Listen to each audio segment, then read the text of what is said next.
They say camping is meant to bring peace, but in the dead silence of the woods, when the fire dies and shadows take over, peace turns into dread, and every sound makes your heart stop. Story 1. The Hidden Tenant. I moved into the apartment at the beginning of autumn. The leaves outside were turning brown, the evenings came earlier, and I felt lucky to have found a place so cheap in the city. The building was old, built sometime in the 70s. The walls carried stains of time. The elevator groaned every time it climbed. But the location was perfect, close to my job at the hospital. The first night felt normal. I unpacked boxes slowly, set up my couch, arranged some clothes in the closet, and fell asleep on the mattress without sheets, too tired to care. By the end of the week, the silence of the building became familiar. After midnight, the hallways were completely dead.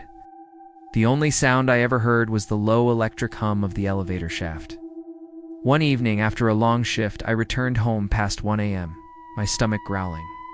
I pushed the door open and immediately noticed the kitchen light was on, glowing pale yellow into the dark living room. I froze, keys still in my hand. I knew I had turned that light off when I left in the morning. I always checked twice before leaving. My first thought was that maybe the landlord had entered for maintenance, but then I remembered he never carried out surprise visits. And besides, there was no note, no explanation. I forced myself to walk in, scanning the kitchen carefully. Nothing out of place, just the light buzzing softly above the counter. I cooked noodles, ate with shaky hands, then went straight to bed, trying to convince myself that I was just forgetful, maybe exhausted from work. The next morning, I found the bathroom cabinet door hanging slightly open. I never left it like that. It made me uncomfortable, like someone had been looking through my things. I closed it firmly, stared at my own tired reflection, and whispered to myself that I needed more sleep. That was all. Nothing strange was happening. But soon, more things piled up, small and quiet details. Food missing from the fridge. The toilet seat up when I always put it down. My blanket folded differently when I woke up.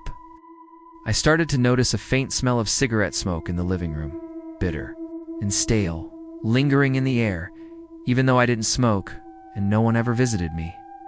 One night after another 12-hour shift, I came home and found my bedroom door closed. I never ever closed it, not once since moving in. I froze in the hallway, staring at the door handle, listening, waiting, my ears straining for any sound, but the silence was thick and complete. My heart hammered as I reached for the handle, slowly twisting it, pushing the door open inch by inch. The room looked exactly the same. Bed neatly made, window locked, everything in place. I laughed nervously, forcing air out of my chest, whispering that I was being paranoid, that the stress of the hospital was warping my brain. Maybe I needed therapy or medication. But deep down, something inside me was certain. Someone had been inside my room. Someone who wasn't supposed to be there. The tension built night after night. I began to dread returning home. Each step up the staircase felt like a countdown to something waiting for me inside. I decided to test my sanity. I bought a cheap camera online, set it up in the living room, pointing toward the hallway and the couch, to see if anything moved while I slept. That night, after setting up the camera, I sat on the couch in silence, staring at the red recording light blinking, before finally crawling into bed at 2:00 a.m. I tried filming him, set up my phone on a tripod, pointed it at the couch, hit record at 3:10. The next morning, I poured coffee and opened the footage. Scrolling nervously through hours of nothing, empty silence, shadows shifting with the headlights from passing cars. Then at 2:47 a.m., my breath caught. The closet door at the end of the hallway opened slowly. Darkness spilling out as the outline of a person emerged. A woman, her hair greasy and wild, her skin pale and stretched thin. Crawled silently on hands and knees, her head tilting as though listening for me. She moved into the kitchen, opened the fridge with practiced ease, devoured my leftovers with her bare hands. Her jaw moving in frantic motions, grease dripping down her chin. After eating, she crept toward the bathroom, then wandered back toward the closet, disappearing into the dark space as if she had never existed. I dropped my mug, coffee spilling over my lap, my stomach twisting violently. This wasn't paranoia. this wasn't exhaustion. There was a stranger living inside my home. I immediately dialed the police, my voice trembling as I explained, the operator's calm tone barely keeping me from collapsing on the floor. They told me to wait outside until officers arrived, so I grabbed my jacket and ran down the hallway. Standing under the cold, flickering light of the stairwell, my knees shaking. Minutes later, 2 officers arrived, their flashlights cutting through the dim apartment as they searched, checking every room, every cabinet, moving cautiously toward the closet. They opened the door, revealing darkness, but one of them noticed a panel at the back. Something I had never seen before, barely visible against the wood. With effort, they pulled it loose, revealing a narrow crawl space. The smell of sweat and mold rolling out in a sickening wave. Inside were blankets, empty water bottles, wrappers, even a small pillow. Evidence of someone living there for weeks, maybe months. Suddenly, the officers pulled the woman out, her face twisted with rage, her voice breaking as she screamed incoherently, her body thrashing violently in their grip. As they dragged her through the hallway, she laughed, a high, piercing laugh that echoed against the walls, shouting that she had been watching me, that she would come back. I couldn't move, my body frozen in place, my mind trying to process that for weeks. While I slept, while I ate, while I showered, she had been there, only feet away. That night, after the police left, I sat in the corner of the living room with every light on, staring at the closet that was now nailed shut, my ears straining for any sound. Even in silence, I swore I could hear faint scratching from the other side, like nails dragging across wood, reminding me she had been there, reminding me she could return. Since then, I have never trusted an empty room, never trusted the silence of my own apartment. Because I know the truth, sometimes the scariest monsters aren't supernatural. They're human, and they're already inside your home. Story 2. The Man on the Road. It was late summer, the kind of night where the air feels heavy and the insects scream from the fields on both sides of the road. I was driving home from a friend's house. The highway stretched long and empty, no streetlights. Only my headlights cutting through the darkness. The clock on the dashboard glowed 1:34 a.m. The radio crackled with static, and I felt that hollow loneliness of being the only soul awake in the middle of nowhere. Then, in the distance, I saw a figure, standing at the edge of the road. A man in dark clothes, not moving, not signaling. Just standing perfectly still. My heart skipped, because no one should have been there. Not at that hour, not miles away from any town. As I drove closer, I slowed instinctively. My headlights washed over him, revealing a tall man with greasy hair. His face pale, his eyes locked on me. He didn't raise a hand, didn't wave for help. He just stared, as if he had been waiting for me specifically. I pressed the gas, drove past him quickly, but as my mirrors caught his reflection, I swore his head turned, following me even as I sped away. The road curved, swallowed by darkness again. I shook my head, told myself it was nothing, just a traveler. Maybe a hitchhiker, maybe drunk. But miles later, my headlights illuminated another figure ahead. The same height, the same greasy hair, standing at the edge of the road, waiting. This time I knew it wasn't possible. I hadn't passed any intersections. No car could have gone faster, yet he was there again. I gripped the steering wheel, knuckles white, sweat rolling down my temples, and forced myself to keep driving, heart racing. When I passed him, I avoided looking, but I couldn't help it. In the corner of my eye, I saw his face, smiling this time, wide and unnatural. The radio cut to static again, filling the car with white noise, and for the first time that night, I considered turning around. But the thought of passing him again made my stomach twist. The road stretched endless, each mile identical. Fields on either side, and then again, far ahead, another figure standing in the dark. I shouted inside the car, slamming the steering wheel. This wasn't real. It couldn't be real. But the closer I got, the clearer it became it was him again. This time he stood directly in the center of the road, forcing me to slow, his face lit pale by my headlights, his eyes reflecting the beams like an animal. I honked, screamed, but he didn't flinch. He just tilted his head slightly, watching me as if studying my fear. I swerved. The tires screeched. The car jolted violently onto the shoulder. Gravel exploding under the wheels, I barely avoided hitting him. When I looked back, there was nothing in the road. No one standing there. The highway stretched empty and silent. My hands shook so badly I could barely hold the wheel. Tears stung my eyes. I wanted to stop, to breathe. But fear told me to keep moving, to get home as fast as possible. Minutes dragged like hours, until finally I saw the faint glow of town lights in the distance, safety within reach. But as I pulled onto my street, exhausted, the relief evaporated. Because standing under the street lamp near my building was the same man, his face turned toward me. I screamed, floored the gas, pulled into my driveway, ran inside my apartment, slammed the door, my body shaking uncontrollably.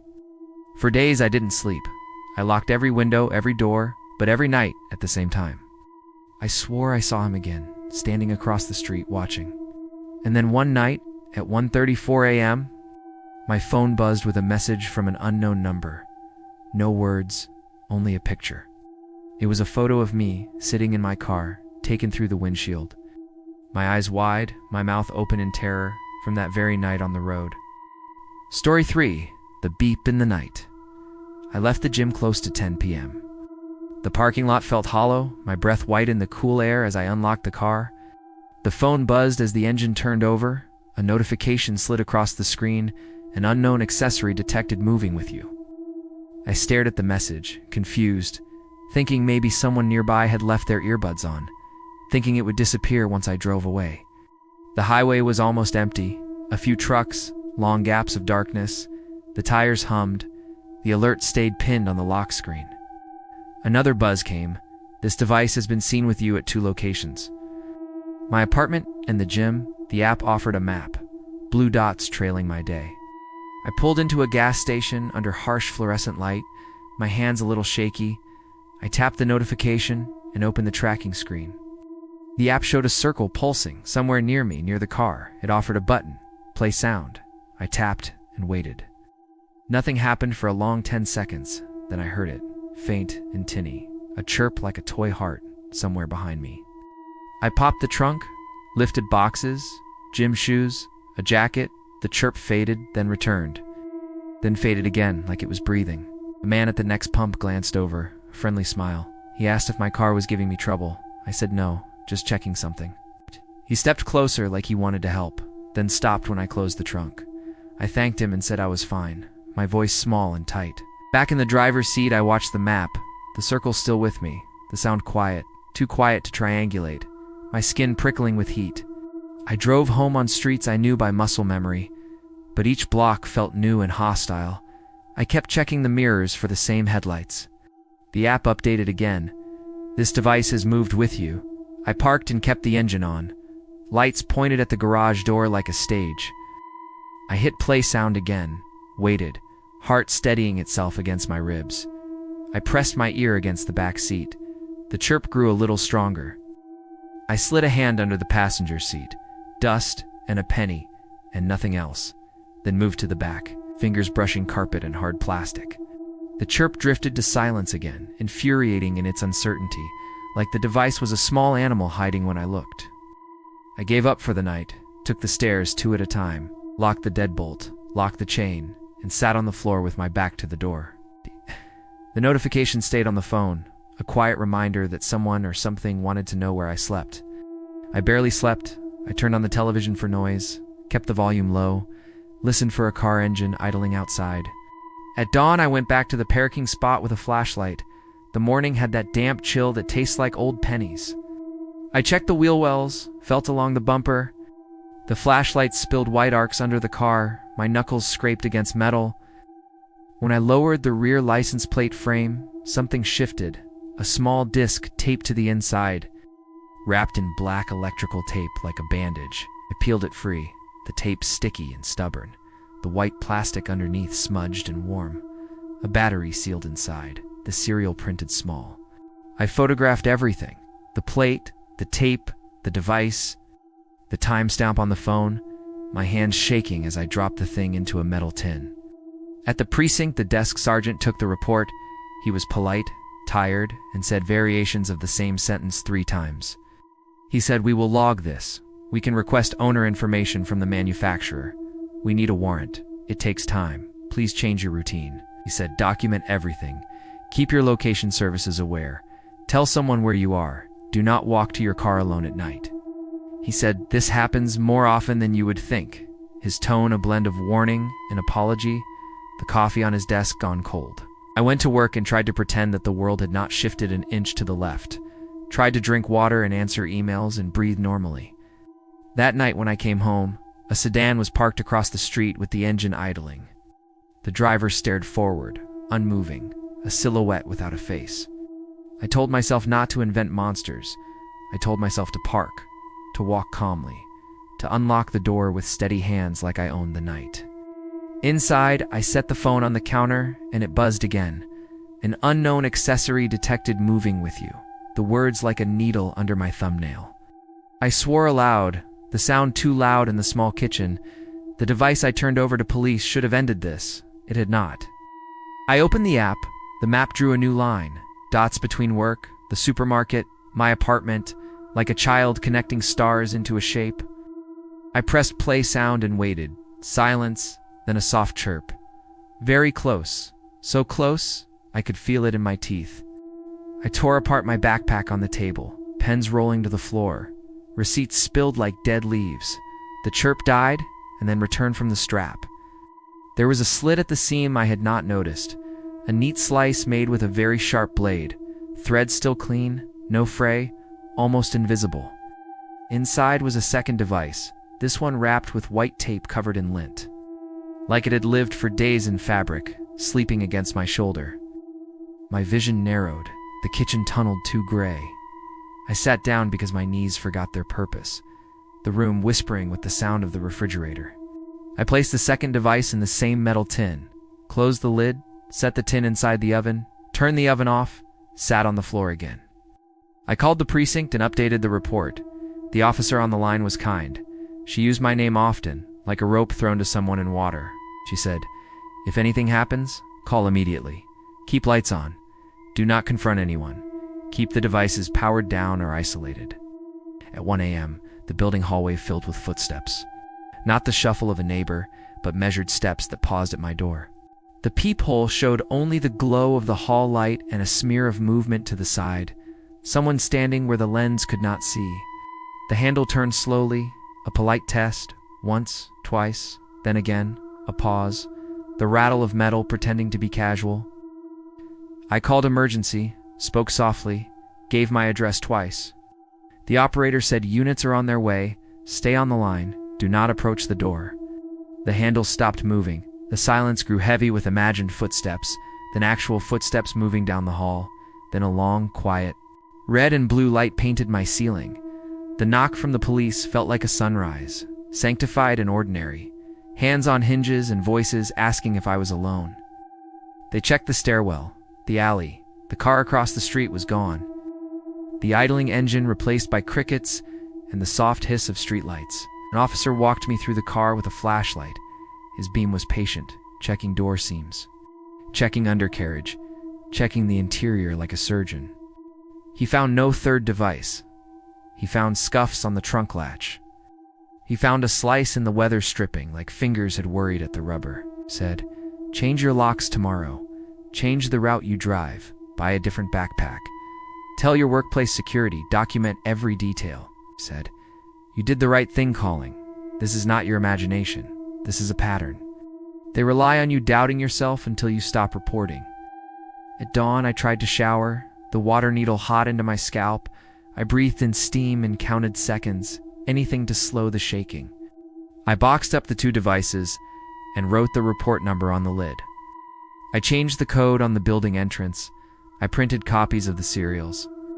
At work, I asked the front desk to call if any unknown person requested me. I gave them a description of the sedan that watched my street. I stopped posting my location on social media. I deleted old photos that showed my building number. The reflex to share severed at the wrist. That evening, the manufacturer's support line called back through the detective. The serials were registered to 2 different accounts, purchased days apart. Different names, different emails, prepaid cards. The pattern of someone who studied the rules and stepped between them like cracks in a sidewalk. The detective asked if I had visited the same gym and same supermarket these last few days. I said yes. Routine was the idea that held my days together. He said that routine is over. Not forever, but for now, your safety is a moving target. Move with it. Make them miss. I stayed with a friend on her couch, 2 locks and a dog that took his job personally. The kind of sleep that is more like suspension than rest. 2 nights later, she woke me. Her voice at my ear like a feather and a knife. There is a car outside, same make as your description. We watched from the dark of her kitchen window. The car sat under the tree, engine off. A phone screen glowed blue inside like a small aquarium. We called it in. Patrol cars arrived without ceremony, quiet, purposeful. The sedan slipped away before the lights even turned the corner. The next morning, the gym manager replayed footage for the detective. Slow, grainy angles of a man moving close behind me at the turnstile. He did not touch me on camera. He hovered. He glanced down at my bag strap. He moved away when I turned to greet the receptionist.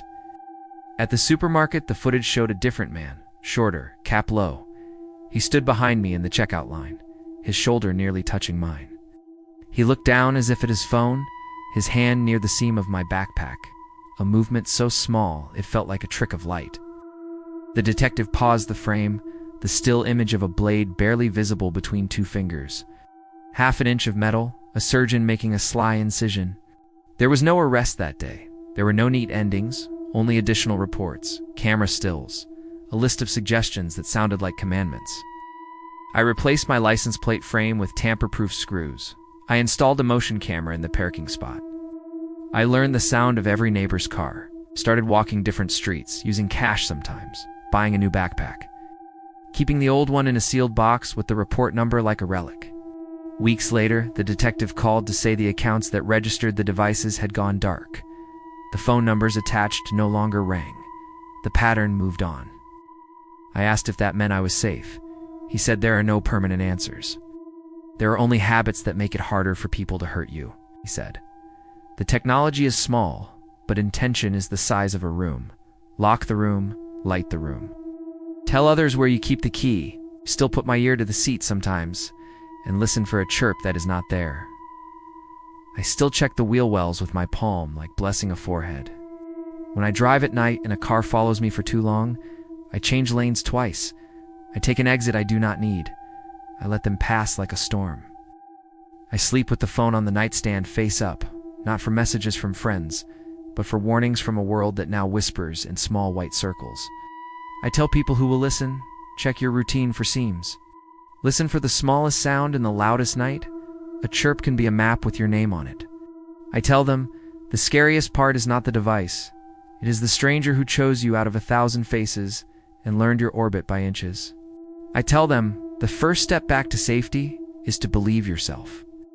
And the next is to make it harder for someone else to believe they own your time.